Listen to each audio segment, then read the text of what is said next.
So guys आखिरी 30 दिन बचा हुआ है CAPF एग्ज़ाम को लेके। और CAPF एग्ज़ाम को लेके क्या कर सकते हैं आखिरी 30 दिन में, और मैं क्या करने वाले हूँ चलिए आपको बताता हूँ। और जिन्होंने सिलेबस कंप्लीट नहीं किया है, जिन्होंने कुछ पढ़ा नहीं है, उनके लिए बताऊँगा कि ये 30 दिनों में आप लगभग उस मैक्सिमम मार्क्स तक कैसे पहुँच सकते हैं जिससे कट ऑफ क्लियर होने की थोड़ी संभावना बने। संभावना पे बात करेंगे क्योंकि जिसने सिलेबस पढ़ा है नहीं है, जिसने सिलेबस नहीं पढ़ा है वो कैसे UPSC का एग्ज़ाम में बैठ सकता है, उसकी हिम्मत को तो दाद देनी पड़ेगी। लेकिन फिर भी जब तक 1% होप होता है ना, तब तक हमें काम करना चाहिए। तो चलिए लेट्स डिस्कस क्या करना चाहिए। तो फर्स्ट ऑफ ऑल जिसका सिलेबस कंप्लीट है वो तो अपना प्रीवियस ईयर और मॉक टेस्ट पे ही ध्यान देगा। उनकी बात मैं नहीं करूँगा क्योंकि वो तो वेल प्रिपेयर्ड है। और जो UPSC CSE वाले हैं वो तो भैया एक तरह से दूसरी तीर चलाने वाले हैं UPSC का, है ना। क्योंकि जिनका प्रीलिम्स में नहीं हुआ होगा वो तो पक्का ये एग्ज़ाम का फॉर्म भरे होंगे और बैठेंगे ही। तो उनका बात नहीं करते हैं। बात करते हैं हम जैसे का, जो इस बार कोई प्रीलिम्स कोई ऐसा एग्ज़ाम नहीं दिया है और ना ही उस लेवल का प्रिपरेशन है। तो क्या किया जाए? First of all previous year उठाइए, 10 ईयर का विदाउट सॉल्यूशन, बिना सॉल्यूशन वाला उठाइएगा जिसमें सिर्फ क्वेश्चन दिया हो, ठीक है। और सॉल्यूशन का पेपर अलग रखिएगा।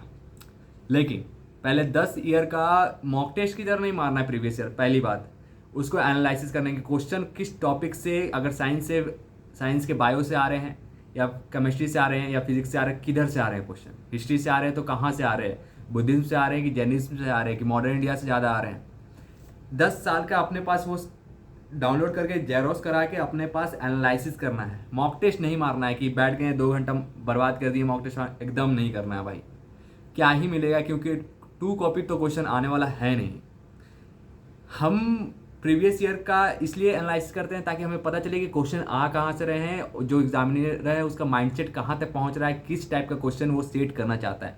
हमें बस ये जानना है, और ये जान लिए हमारा काम खत्म प्रीवियस ईयर का। उसे मॉक टेस्ट की तरह नहीं सॉल्व करना है, पहली बात।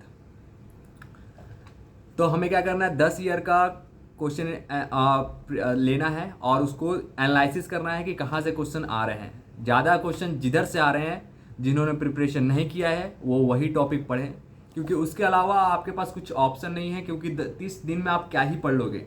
अगर लक्ष्मीकांत उठाओगे तो 30 दिन ऐसे ही गुजर जाएगा, या एंशियंट हिस्ट्री का जो भी उठाओगे, राकेश शर्मा हो या फिर कोई भी जो भी रेपुटेड बुक्स हैं वो उठाओगे तो 30 दिन ऐसे ही चल जाना है। रमेश सिंह है ऐसा, इकोनॉमिक्स का उठाओगे तो फिर फालतू है ये सब चीज़ें। इसलिए मैं कह रहा हूँ कि 10 साल का उठाओ और जहाँ से जिस तरह के क्वेश्चन पूछे जा रहे हैं वो कर जाओ। अब बेसिक चीज़ें जो हैं करंट अफेयर के, जैसे इकोनॉमिक सर्वे होगा वो करके चल जाओ।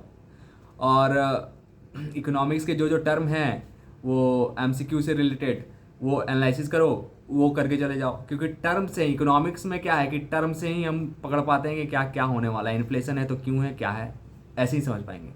तो वो कीवर्ड्स समझ के चले जाओ।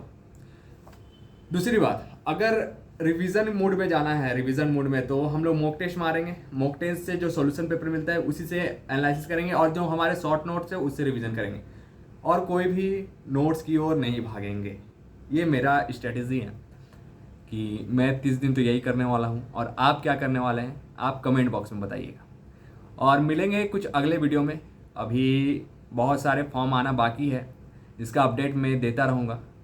और फिलहाल की मैं एक अपडेट देता हूँ, जो BPSC का एग्ज़ाम दे रहे हैं वो 10 सितंबर से ना होके अब वो 13 सितंबर 2025 को हो चुका है प्रीलिम्स का। BPSC प्रीलिम्स 71 BPSC प्रीलिम्स का एग्ज़ाम में जो बैठेगा, इंक्लूडिंग मी, हम भी बैठेंगे, तो वो 10 सितंबर को होने वाला था, लेकिन अब 13 सितंबर को है। लेकिन फंडा CDS वाले बंदों के लिए है कि CDS वाला का 14 सितंबर को एग्ज़ाम है और 13 सितंबर BPSC एग्ज़ाम है।